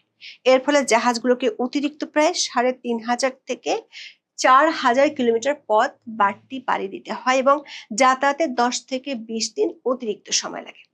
ফ্যাশন পণ্যের ক্ষেত্রে 10 থেকে 20 দিনের বিলম্ব একটি বিশাল বাণিজ্যিক বিপর্যয়, কিন্তু এখনো পর্যন্ত হুতিরা কখনোই বাংলাদেশি জাহাজে আক্রমণ করেনি। ইরান ও হুতিদের কাছে এই ধরনের বহুজাতিক সামরিক জোট তাদের কৌশলগত চাপ সৃষ্টিকারী ব্যবস্থার বিরুদ্ধে গঠিত সরাসরি একটি সৌদি সমর্থিত প্রক্সি সামরিক কক্ষ। আন্তর্জাতিক জলসীমায় বাবেল মানদেব প্রণালী অবরুদ্ধ করার মাধ্যমে হুতিরা আঞ্চলিক সংঘাতের ব্যয় বাড়াতে চায়। বৃহস্পতিবার জোটের ঘোষণা আসার কয়েক ঘন্টা আগে হুতির পক্ষ থেকে প্রতিক্রিয়া দেখানো হয়েছিল। ইউরোনিউজের প্রতিবেদন অনুযায়ী হুতি নেতা আব্দুল মালিক আল হুতি সৌদি আরবকে উদ্দেশ্য করে সর্বাত্মক প্রতিক্রিয়ার হুঁশিয়ারি দিয়েছেন। ফলে এই জোটে স্বাক্ষর করার মাধ্যমে বাংলাদেশও তেহরান এবং হুতিদের সামরিক পর্যবেক্ষণের আওতায় চলে এসেছে কিনা সে প্রশ্ন উঠেছে। হুতি বিদ্রোহী এবং তাদের মিত্ররা যদি এই জোটের 14টি দেশকে সরাসরি প্রতিপক্ষ মনে করে তাহলে লোহিত সাগর ও এডেন উপসাগর দিয়ে যাতায়াতকারী বাংলাদেশি পতাকাবাহী কিংবা বাংলাদেশি পণ্যবাহী জাহাজ হুতিদের লক্ষ্যবস্তুতে পরিণত হওয়ার ঝুঁকি তৈরি করবে। সম্প্রতি বার্তা সংস্থা রয়টার্স টোল আদায় সংক্রান্ত একটি খবর প্রকাশ করে। এতে বলা হয়, লোহিত সাগর ও বাব এল মানদেব প্রণালী দিয়ে চলা জাহাজ থেকে ফি আদায়ের পরিকল্পনা করছে হুতিরা। গত বুধবার ইয়েমেনে আন্তর্জাতিকভাবে স্বীকৃত সরকারের তথ্যমন্ত্রী মোয়াম্মার আল রিয়ানি জানান, ইরানের পরামর্শে হুতিরা এই পরিকল্পনা সাজাচ্ছে। এমনকি জিসিসিভুক্ত দুই প্রভাবশালী প্রতিবেশী সংযুক্ত আরব আমিরাত ও ওমান কৌশলগত দূরত্ব বজায় রেখে এই সামরিক জোটে অংশ নেয়। ওমান যেমন হুতি ও তেহরানের সাথে কূটনৈতিক যোগাযোগের চ্যানেল খোলা রাখতে জোটে সই করেনি, তেমনি ইউএই লোহিত সাগরে নিজের স্বাধীন কৌশলগত অবস্থান রক্ষা করছে। বিশ্লেষকরা প্রশ্ন তুলছেন, আঞ্চলিক পরাশক্তিগুলো যেখানে নিজেদের নিরপেক্ষ রেখে নিরাপত্তার ঝুঁকি এড়াচ্ছে, সেখানে দক্ষিণ এশিয়ার একটি দেশের পক্ষে এই যুদ্ধে নিজেকে জড়ানো দূরদর্শী সিদ্ধান্ত নাও হতে পারে। এখন এ পর্যন্ত। মধ্যপ্রাচ্যের ইসরায়েল, আমেরিকা এবং ইরান যুদ্ধ এখন আর ইরান, আমেরিকা, ইসরায়েল যুদ্ধে সীমাবদ্ধ নয়। আপনাদের বারবার মনে করিয়ে দিয়েছিলাম, সেটা হলো যে ৫-৭ বছর আগে সৌদি আরবের একজন প্রিন্স সাক্ষাৎকারে তিনি বলেছিলেন সাংবাদিকদের সাথে যে আমেরিকা যদি কোনোদিন ইরান হামলা করে তবে তাদের কোনো আপত্তি থাকবে না। আপনারা গুগল সার্চ দিয়ে দেখতে পারেন। ওইটা আমি ৪-৫ বছর আগে পোস্ট দিয়েছিলাম। যখন ইরান ইসরায়েল যুদ্ধ, আমেরিকা যুদ্ধ শুরু হয়, তখনই আমার সন্দেহ হয়েছিল এই যুদ্ধ শেষ মুহূর্তে মুসলমান যুদ্ধের দিকে ধাবিত হবে। এটা আমার ধারণা ছিল। পাক্কা হয় কখন জানেন? যখন দেখলাম ওই যে আরেক ভাড়াটিয়া দালাল ডলার খেকো যে সেনাবাহিনী আছে পাকিস্তানের, ফিল্ড মার্শাল আসিফ মনিরকে যেদিন হোয়াইট হাউসে চা খাওয়ালো, সেই দিন বুঝে ফেলেছিলাম যে কর্তাই কইছে সুধীর ভাই আনন্দের সীমা নাই, একে এমন একটা একে নিয়ে খেলবে যেটা আমরা কখনো ধারণাই করতে পারবো না, মুসলমানরা ধারণা করতে পারবে না, এমনকি অনেকেই ধারণা করতে পারবে না। সন্দেহ তখনই করেছিলাম। যখন দেখবেন কোনো কামলা বুঝেন তো, মানে দিন বুঝুন যে বছরের কামলা থাকে বাড়িতে, বছর বছর কাজ করে, তারে যখন দেখবেন কোনো গৃহস্থ পিঠ থাপড়ায়, তার মানে ওই কামলার বহুত কাজ আছে। ওকে তেমন কাজ করাবে যেগুলো অন্য কামলা করতে পারবে না, নিজের পোলাপান তো করবেই না। সৌদি আরব, হঠাৎ করে সৌদি আরবের সাথে চুক্তি এমনি হয় না, এটা আমেরিকার আগেই প্ল্যান ছিল। এটা বহু আগেই প্ল্যান করা ছিল যে পাকিস্তানকে এই যুদ্ধে নিয়ে আসতে হবে। আর যেহেতু পাকিস্তানের জেনারেলরা ডলার খেকো, পাকিস্তান গরিব রাষ্ট্র, টাকার গন্ধ পেলেই চলে আসবে, কারণ ইরানের তো টাকা নেই। ইরান হচ্ছে মধ্যপ্রাচ্যের পাশে একটি দেশ যেটা সবচেয়ে গরিব দেশ। যেমন ইউরোপের মধ্যে সবচেয়ে গরিব বলা হয় পর্তুগালকে, ওইরকম মধ্যপ্রাচ্যের ইরান হলো সবচেয়ে গরিব রাষ্ট্র। কারণ অবরোধ দিতে দিতে তার অবস্থা কাহিল করে ফেলেছে। আপনি দেখেন 1979 সালে যখন সো-কল্ড ইসলামী বিপ্লব হলো, তখন থেকেই কিন্তু সৌদি আরবের ভিতরে একটা ভীতি কাজ করেছিল, আমেরিকার ভিতরে ভীতি কাজ করছিল। আমেরিকার কেন ভীতি? অথচ এই তথাকথিত ইসলামী বিপ্লবের আগে, শিয়া ইসলামী বিপ্লবের আগের যে সরকার ছিল তার সাথে আমেরিকার সম্পর্ক ভালো ছিল। বরং এই তথাকথিত ইসলামী সরকার যদি না আসতো, এই খোমেনি সরকার না আসতো, তেহরানের কসাই সরকার না আসতো, তবে কিন্তু ইরানকে পারমাণবিক বোম আর ক্ষমতা করে ফেলতো আমেরিকাই। যখন এই বিপ্লব হয়ে গেল, তাদের তথাকথিত বিপ্লব, তারপরে 1 বছর না যেতেই কিন্তু ইরাকের সাদ্দাম হোসেন ইরান আক্রমণ করে বসে। ইরান কিন্তু বিশাল বড় দেশ ইরাকের তুলনায়, সে আক্রমণ করে বসে। এটা কিন্তু ছিল সৌদি আরব এবং আমেরিকার পরিকল্পনা যে এই যুদ্ধটা তারা নামুক। কারণ তাদের কথা হলো ইরানের যে ইসলামী বিপ্লব, শিয়া ইসলামী বিপ্লব, এটা তাদের জন্য, তাদের মনে হয়েছিল এটা খতরেমে পড়ে গেছে। তার জন্য তারা সাদ্দামকে দিয়ে আক্রমণ করে, এবং সেই যুদ্ধ প্রায় 10 বছর চলে প্রায়। এবং তখন দেখবেন মাঝে মধ্যে এই বাংলাদেশের মানুষ, ভারতের মুসলমান অধিকাংশই 95% কার পক্ষে ছিল জানেন? ইরাকের পক্ষে। কেন জানেন? কারণ হলো শিয়া। ইরানিরা হচ্ছে শিয়া মুসলমান আর ইরাকরা সুন্নি, যার জন্যে এরা অপছন্দ করা শুরু করলো শিয়া খোমেনিকে এবং ফাইট হলো। তখন কিন্তু কোনো মুসলমান ইরানের পক্ষে নেয়নি। আমার স্পষ্ট মনে আছে, আমি হারিকেন দিয়েও খুঁজে পাইনি, কারণ তখন আমরা বুঝি, আমরা মোটামুটি তখন কলেজে পড়ি, আমরা জানি কোনো মানুষকে দেখলাম ইরানের পক্ষে কথা বলতো না, বরং আমরা দেখতাম তখন স্কুল কলেজের নাম রেজিস্ট্রেশনের সময় মুসলমান পরিচয় দিতে হয়, ধর্মীয়, অদ্ভুত ব্যাপার, ধর্মীয় পরিচয় দিতে হয়, ব্রেকেটে লিখতো শিয়া এবং সুন্নি, মুসলমান শিয়া সুন্নি। যাই হোক, এইবার আসি কেন এটা বললাম যে আহ, সেই ইসরায়েল আমেরিকা ভার্সেস ইরান যুদ্ধটা এখন আরবের শিয়া সুন্নি যুদ্ধে পরিণত হলো। এটা কিন্তু হতোই, এই কারণেই কিন্তু এই যুদ্ধে নেমেছে পরিকল্পিতভাবে। এই যে চাণক্য নীতিতে পড়বেন বা ম্যাকিয়াভেলি পড়বেন, সেইখানে দেখবেন স্পষ্ট করে বলা আছে কিভাবে শত্রুকে কিভাবে শত্রুর বিরুদ্ধে লড়াই করাইতে হয়। এটা আপনি ম্যাকিয়াভেলি পড়লে, চাণক্য নীতি পড়লে বুঝতে পারবেন। রাষ্ট্র চালাইতে গেলে আপনাকে প্রতারক হতে হবে, অমানবিক হতেই হবে, তা নাহলে রাষ্ট্র টিকবে না, ষড়যন্ত্র করতেই হবে। ইভেন কোথাও কোথাও বলা হয়েছে শত্রু না থাকলে শত্রু পয়দা করো, মানে শুধু শত্রুকে শত্রুর বিরুদ্ধে খাটাবেন তা না, শত্রু যদি আপনি না থাকে শত্রু পয়দা করতে হবে। এটা রাষ্ট্রনীতির অংশ। রাষ্ট্রনীতি রাজনীতি কখনো সহজ সরল পথে চলে না, চলতে পারে না, চলতে দেয়ও না। কি দেখলেন যে ইরান ভার্সেস ইহুদিদের যুদ্ধ, শিয়া মুসলিম ভার্সেস ইহুদিদের যুদ্ধ, খ্রিস্টানদের যুদ্ধ, সেই যুদ্ধটা আস্তে করে কি করে কোন দিকে চলে গেল? এখন যুদ্ধটা শুরু হয়ে গেছে আরব বনাম পারস্য, যেটা আমি আগে বলেছিলাম, আরব বনাম পারস্য, অর্থাৎ সৌদি আরব, আরব বনাম ইরান, তারা এখন আরব বনাম পারস্য হয়ে গেছে। আর শিয়া মুসলমান ভার্সেস সুন্নি মুসলমান হয়ে গেছে। এবং এই দিকেই হওয়ার কথা ছিল। যখন পাকিস্তানকে দিয়ে মীমাংসার কথা বলতেছে, কখনো তুরস্ক আসে, কখনো পাকিস্তান আসে, যখন আমাকে গল্প করতো, এই যে তখন মীমাংসা হয়ে গেছে ফরিদ, তুমি না বললা যুদ্ধ দেরি থেমে যাবে না, যুদ্ধ লং টার্ম। আমি নিশ্চিত ছিলাম এটা হবেই, এবং এটা যতটুকু দীর্ঘ মনে করেছিলাম এটা তার চেয়েও বেশি দীর্ঘ হবে। এবং অনেকেই বলেছে, এই যে কেউ কেউ বলছে ফরিদ ইরান আমেরিকা তো সরে গেল, ইরান তো জিতে গেল। ভাই, ইরান জিতে না, ইরানকে একটু সাইড দেওয়া হয়েছে জেতার জন্য। কারণ শত্রু যদি এখনই খতম করেন তাহলে আপনার নেক্সট প্রোগ্রাম তো আপনি পরিকল্পনা তো বাস্তবায়ন করতে পারবেন না। হামাসে যদি না থাকে আপনি গাজায় কার বিরুদ্ধে হামলা করবেন? এই হামাস যখন পয়দা হয়েছিল শুরুতে, তখন কিন্তু বাংলাদেশের মুসলমান হামাসের বিরোধী ছিল, বলেছিল এটা ফিলিস্তিনের বিরুদ্ধে করা হয়েছে।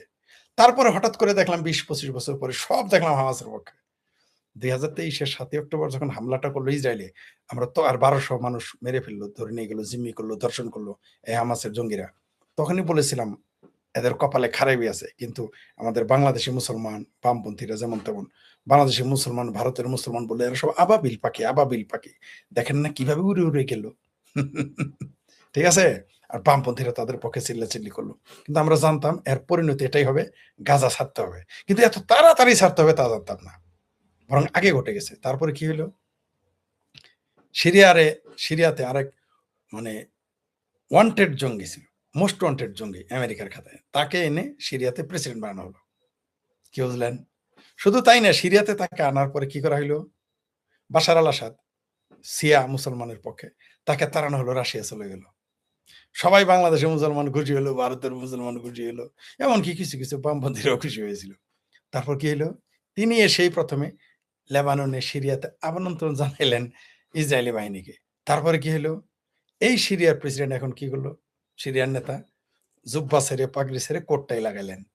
তারপরে কি করলেন, ইসরায়েলের সাথে প্রতিরক্ষা চুক্তি করে বসলেন। আমরা হাসলাম, আপনারা কাঁদলেন যারা আমাদের গালি দিয়েছেন তখন। কেমন লাগে? শুধু এখানেই ক্ষান্ত না, সর্বশেষ খবর কি? সর্বশেষ খবর হলো যে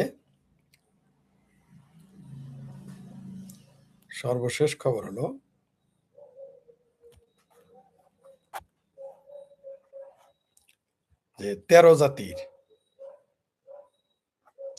সর্বশেষ খবর হলো যে, পরিষ্কার করে বলি, সর্বশেষ খবর হলো যে ইরানের বিরুদ্ধে বাংলাদেশ সহ 14টি দেশ নিয়ে সৌদি আরবের নতুন প্রতিরক্ষা জোট। কিছুদিন আগে পোস্ট দিয়েছিলাম যে ইসরায়েলকে স্বীকৃতি দেবে মুসলমানেরা, আবার আব্বাও ডাকবে বলেছিলাম। অনেকে বলবেন এটা বারবার মনে করাই দেয় আর কি।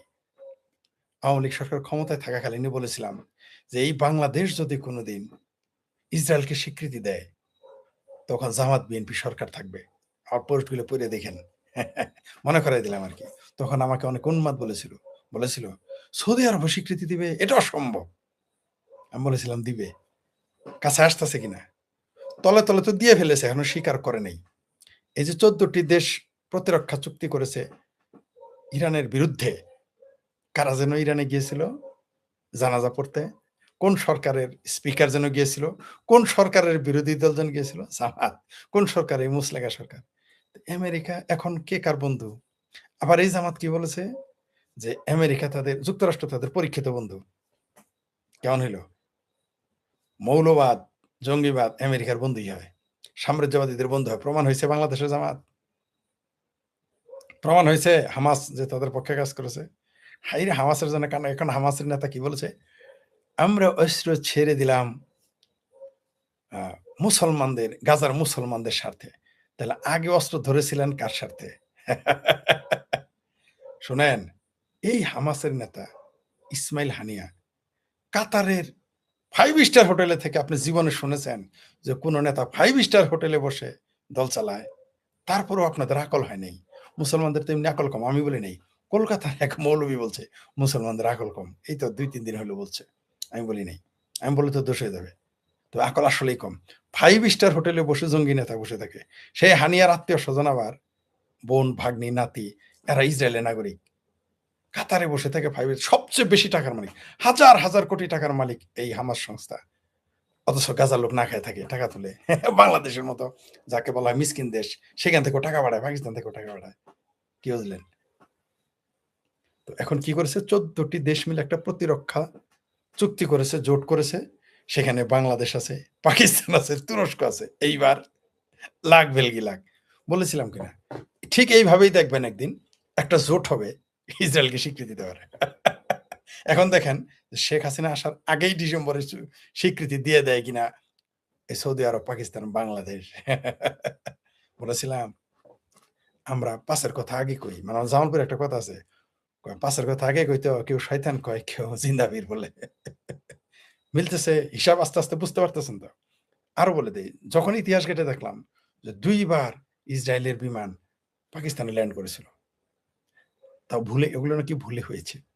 ভুলে ইসরায়েলি বিমান পাকিস্তানে যায়, ভারতে যায় না। আরেকবার ইউনূস সরকারের আমলে, এনজিওগ্রাম সরকার আমলে পাকিস্তানের বিমান বাংলাদেশে ল্যান্ড করেছিল। আপনাদের মনে আছে কার? কি বুঝলেন? তো এইভাবেই দেখবেন একদিন প্রতিরক্ষা জোট হবে। আজকে যেমন সৌদি আরবের সাথে নতুন প্রতিরক্ষা জোট হয়েছে ইসরায়েলকে রক্ষা, দেখছেন এই যে ভুলে ওটা আসল তথ্য, আসলে ইসরায়েল রক্ষা করতে এরাই যাবে। সৌদি আরব এখন ইরানের বিরুদ্ধে লড়াই করবে। এখন আস্তে করে চলে যাবে। মাঠ ছেড়ে দিয়েছে কারা? ইসরায়েল। মাঠ ছেড়ে দিয়েছে কারা? আমেরিকা। এরা এখন, ইসরায়েল এখন ব্যস্ত আছে লেবাননে দখল করতে, ইসরায়েল এখন ব্যস্ত আছে সিরিয়া দখল করতে। ইসরায়েলের পর দেখেন মিশর কি করতেছে, এয়ার টাইট বানাইছে। আপনারা তো 12 লক্ষ রোহিঙ্গা এনেছেন, তাই না মুসলমান ভাই? আর মিশর কি করছে? এয়ার টাইট কারেন্টের তার দিয়ে, কাটা তারে বেড়া দেয়, ওয়াল করে কাটা তারে বেড়া দেয়, রেখে দিছে একটা ফিলিস্তিনি যেন মিশরে ঢুকতে না পারে। কি বুঝলেন? একটা মুসলমান, ফিলিস্তিনি মুসলমান ঢুকতে না পারে মিশরে। সেই জন্য তারা যা করার তা করতেছে সীমান্তে। তাহলে এরপরে কি ঘটবে? এখন এই যুদ্ধটা আরো দীর্ঘ। আমি ভেবেছিলাম 10 বছর, এই যুদ্ধ আর থামবে না।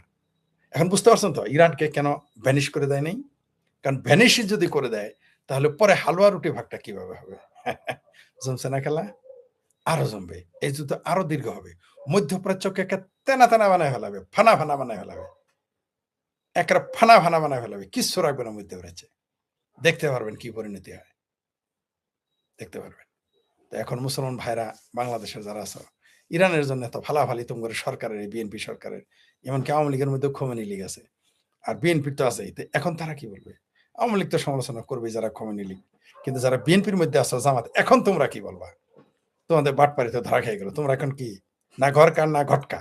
এখন বাংলাদেশে যারা মুসলমান, যারা ইরানের পক্ষে ছিল, তারা এখন না ঘরকা না ঘটকা, ধবিকা কুত্তা হয়ে গেছে। কিভাবে?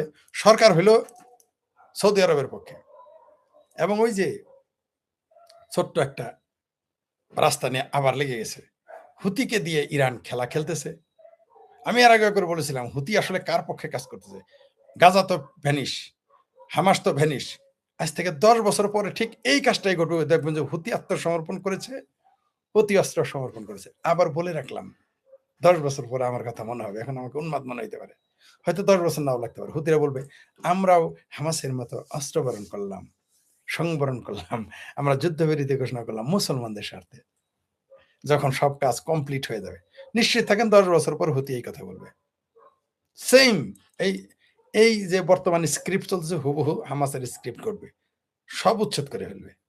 আর ওই যে ইসরায়েল যে গ্রেটার ইসরায়েল বানাইতেছে ওইদিকে তারা কিন্তু যাচ্ছে। কিন্তু এবার কাকে দিয়ে করাবে? ওই যে ম্যাকিয়াভেলি আর চাণক্যের বই করবেন, সংস্কৃত আর ওই ওই ইতালির যে লেখক যে ছিল ম্যাকিয়াভেলি, তার বইটা প্রিন্স পড়বেন, তাহলেই বুঝবেন যে কিভাবে এখানে কাজ করতেছে। আপনি যদি ম্যাকিয়াভেলি ভালো করে পড়েন আর চাণক্য নীতি ভালো করে পড়েন, তাহলে বুঝতে পারবেন মধ্যপ্রাচ্যে কি করে। পরিষ্কার, দিনের আলোর মতো পরিষ্কার যে শত্রুকে শত্রুর বিরুদ্ধে লাগিয়ে দিতে হবে এবং সেই গেমটা সুন্দরভাবে খেলতে হবে। আর যদি শত্রু না থাকে, শত্রু পয়দা করো, বন্ধু পয়দা করতে বলে নাই। ম্যাকিয়াভেলি বলে নাই বন্ধু পয়দা করো, চাণক্য বলে নাই বন্ধু পয়দা করো। চাণক্য আর ম্যাকিয়াভেলি দুইজনেই বলেছে বন্ধু থেকে সতর্ক থাকবা, কারণ তোমার ক্ষতি বন্ধু করবে। বরং বলছে প্রয়োজনে শত্রু পয়দা করো। বিশ্বাস নাই আপনারা ম্যাকিয়াভেলি পড়েন, চাণক্য পড়েন, পড়লেই পাবেন। আমি পরে এগুলো বলতেছি, কি সুন্দর মিলে যাইতেছে। সামনে দেখবেন মধ্যপ্রাচ্য, ওই যেটা বললাম, মধ্যপ্রাচ্যের অবস্থা একেবারে খারাপ হয়ে যাবে। গেম প্ল্যানটা দেখছেন তো? সবচেয়ে অদ্ভুত ব্যাপার, এই প্রথমে এই আইএস কিন্তু সুন্নি, সিয়া না। আইএস বানাইছিল সিয়াকে সাইজ করার জন্য, আইএস। আর শিয়ারা সব সংগঠন বানিয়েছিল সুন্নিকে সাইজ করার জন্য। মধ্যপ্রাচ্যে কিন্তু যত সংগঠন দেখেন, হয় তারা সিয়া মুসলমান নয় সুন্নি মুসলমান। যত জঙ্গি সংগঠন সব দুইটার মধ্যেই আছে, জঙ্গি সংগঠন, এবং দুইটাই পরস্পরের বিরুদ্ধে সবসময় লেগে থাকে। এই গেমটাই এখন খেলা হবে এবং দেখতে পারবেন এখন এই বিচ্ছিন্ন ঘটনা ঘটবে, রাষ্ট্রীয়ভাবে ঘটবে না। ইরান তো তামা তামা, ইরান কিনে যা খেলার তা তো ওই যে লাগিয়ে দিয়েছে সৌদি আরব ভার্সেস সিয়া ভার্সেস সুন্নি। এরা সৌদি আরবের পক্ষে থাকতে বাধ্য, মুসলমানরা যারা সুন্নি সৌদি আরবের পক্ষে থাকতে বাধ্য, এমনকি আরব রাষ্ট্রগুলো থাকতে বাধ্য, যেহেতু তারা সুন্নি, ওই কারণে তারা ঐক্য হতে। আর বাংলাদেশ পাকিস্তান তো দরিদ্র রাষ্ট্র, সৌদি আরবের কথা শুনতে তারা বাধ্য। কারণ যত ইরানের পক্ষে, ইরান থেকে তো 5টা টাকা ইনকাম আসে না, যা আসে সৌদি আরব থেকে। পাকিস্তান এবং বাংলাদেশের সৌদি আরবের পক্ষ নেওয়া ছাড়া কোনো উপায় নেই, ছাড় দিবে না। এটা ভারত না, মনে করেন না ভারত যে তার সাথে সুদূর বুদুর করবে না, আপনাকে ছেড়ে দিবে। জাস্ট সৌদি আরব ঘেটি ধরে সব মধ্যপ্রাচ্যের যত বাংলাদেশি আর পাকিস্তানি আছে ঘেটি ধরে বের করে দিত। এই ঠেলাতে সৌদি আরবের পক্ষ নিতে বাধ্য হয়েছে এবং নিতে হবেই, উপায় নেই, কোনো উপায় নেই, নিতে হবেই এদের। এটা সৌদি আরব জানতো, এটা আমেরিকাও জানতো, এটা ইসরায়েলও জানতো। গেম কোন দিক দিয়ে খেলতেছে দেখছেন? যেই দিন বলেছে যে হামাসের ঘাঁটি আছে বাংলাদেশে, তখনই বলছে বাংলাদেশ নিয়ে গেম হচ্ছে, পরিষ্কার প্রকাশ হয়ে গেছে। এখন দেখেন সৌদি আরবের জোটে, তার মানে কি খেলা কিন্তু জমে গেছে। আপনার মনে আছে যখন ইরাক এবং আফগানিস্তানে হামলা চালানো হয়, 29 জাতি জোট ছিল, মনে আছে? সে 29 জাতি জোটে যখন ইরাকে হামলা চালানো হয়, ইরাকে সাদ্দাম, এই দেখেন সাদ্দাম বেদে প্রথমে কুয়েত কি বলে ইরান দখল করাইলো এবং যুদ্ধ করাইলো, ব্যস্ত রাখলো। এই সাদ্দামকে দিয়ে আবার কুয়েত দখল করলো। কুয়েত দখল করার পর কি হলো? বাস লেগে গেল, কুয়েত ভার্সেস ইরাক। তারপরে কি হলো? ইরাক তামা হয়ে গেল, কুয়েত ঋণে জর্জরিত হলো। জাস্ট একটা তেলের কূপ, ওগুলো ছিল অজুহাত, ওগুলো কিছুই না। গেম খেলছে, ট্র্যাপে ফেলছে এদের, সাদ্দামকে দিয়ে ট্র্যাপে ফেলছে দুই দিকেই। প্রথমে ইরানকে সাথে গেম খেলছে, পরে সাদ্দামকে দিয়ে আবার আওয়ার বয়। আমেরিকা বলছিল সাদ্দাম ইজ আওয়ার বয়, সে আওয়ার বয় দিয়ে আবার কুয়েত দখল করলো, আবার কুয়েতকে রক্ষা করতে তারা আসলো। মজা না গেম? এটা হলো গেম। আবার মধ্যপ্রাচ্যে এসে আমাদের মহামান্য পরাক্রমশালী প্রেসিডেন্ট ট্রাম্প বলেছিলেন যে আরবরা হচ্ছে দুধেল গাই, বলে নাই? প্রকাশ্য আরবের মাটিতে বসে বলেছিল আরবেরা দুধেল গাই, মনে আছে আপনাদের? আবার ঠিক এই কথাটা বলেছিল মমতা ব্যানার্জি যে মুসলমানরা তার দুধের গাই, দুধেল গাই, কলকাতার মুসলমানেরা, মনে আছে? মনে রাখবেন এগুলো, মনে না রাখলে এই সমস্যাটা হবে। ইতিহাস ঘাটবেন, দেখবেন যে সব জবাব পেয়ে যাবেন। যারা ইতিহাসের পিছনের দিকে তাকায় না, তারা ফিউচারে ভুল করবেই, করতে থাকবেই। যারা অতীত ইতিহাস দেখে না এবং অতীত ইতিহাস থেকে ভুল শিক্ষা গ্রহণ করে না, তারা প্রতিবারে বিপদে পড়বেন, আপনি ঠেকাইতে পারবেন না। এই মিডল ইস্টের দেখেন কি পরিণতিটা হয় সামনে, দেখতে পারবেন। মধ্যপ্রাচ্যের মুসলমান এমনকি ধনীরা, দেখছেন তো? আগে তো শুধু জানতাম যে গরিব দেশগুলো বিপদে পড়ে, যেমন আফগানিস্তান, পাকিস্তান। এখন পুরো মধ্যপ্রাচ্যের ধনী দেশগুলোকে, এবং এই 14 দলীয় প্রতিরক্ষা জোটে কিন্তু কাতার এবং দুবাই সম্ভবত আসে নাই, আরেকটা দেশ বোধহয় আসে নাই,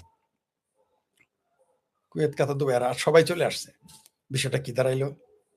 এই যুদ্ধ আপনি কিভাবে থামাবেন? এবং অলরেডি তারা হামলা করা শুরু করে, যত শিয়া অধ্যুষিত এরিয়া সেখানে হামলা করা শুরু করে দিয়েছে। এবং শিয়ারা এখন সৌদি আরবের বিরুদ্ধে যুদ্ধ করবে। এখন ইসরায়েল আমেরিকা ভার্সেস ইরান যুদ্ধটা জাস্ট যুদ্ধটা আরেকজনের কাঁধে রেখে আমেরিকা ইসরায়েল এখন রেস্টে থাকবে আর খেলা দেখতে থাকবে পুতুল নাচের মতো। তারা এখন খেলবে এবং খেলছে এবং খেলবে। এটা দিনের আলোর মতো পরিষ্কার। এবং এই খেলা কিন্তু এখানেই থামবে না, আবারও বলছি দীর্ঘমেয়াদী। এই যুদ্ধটা দেখেন এখন কি হয়।